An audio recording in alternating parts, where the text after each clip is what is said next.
Good day to all of you. Magandang umaga, magandang hapon, magandang gabi kung anumang oras dumarating ang mensaheng ito o videong ito sa inyo. Welcome sa Retrato 101. Ngayon ay sasagutin natin yung tanong ng ating mga mag-aaral, yung mga gustong nag-aaral ng photography. Ano ba raw ang kaibahan ng aperture at saka yung aperture value? Okay.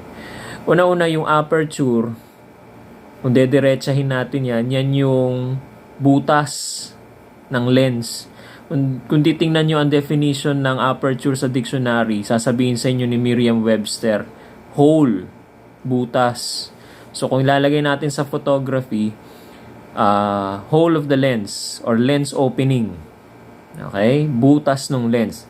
Yung lens niyo kung mapapansin niyo, it's made up of several blades. Makakabuo siya ng butas sa gitna.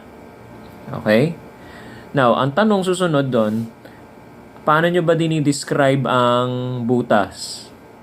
Okay? Di ba meron kanta yung Brown Man Revival na maliit na butas, lumalaki. Okay? So, dalawa lang naman yan. Maliit tsaka malaking butas. Big hole, small hole, small lens opening, big lens opening, large lens opening. Okay. So, pag tinanong, what is your aperture? Ano ba aperture mo? Anong sagot? Big or small? Small or big? Yun ang sagot. Okay.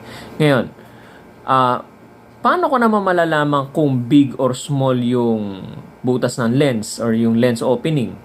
Maya't maya ba titingnan ko yung lens ko o sisilipin ko? Napaka-hassle naman nun. Kumukuha ka, mauubos ang oras mo sa pagtingin mo doon, no? Hindi ka na makakakuha ng litrato. So, ang merong indication yan, makikita nyo yan, doon sa likod ng inyong DSLR camera. Okay? Meron yon. Okay? So, yun yung F number. May letter F, may katabing number. Yun yung aperture value, aperture number, f-stop value, f-stop number. Okay? Now, meron significance yan dun sa laki at liit ng lens opening na inyong pipiliin.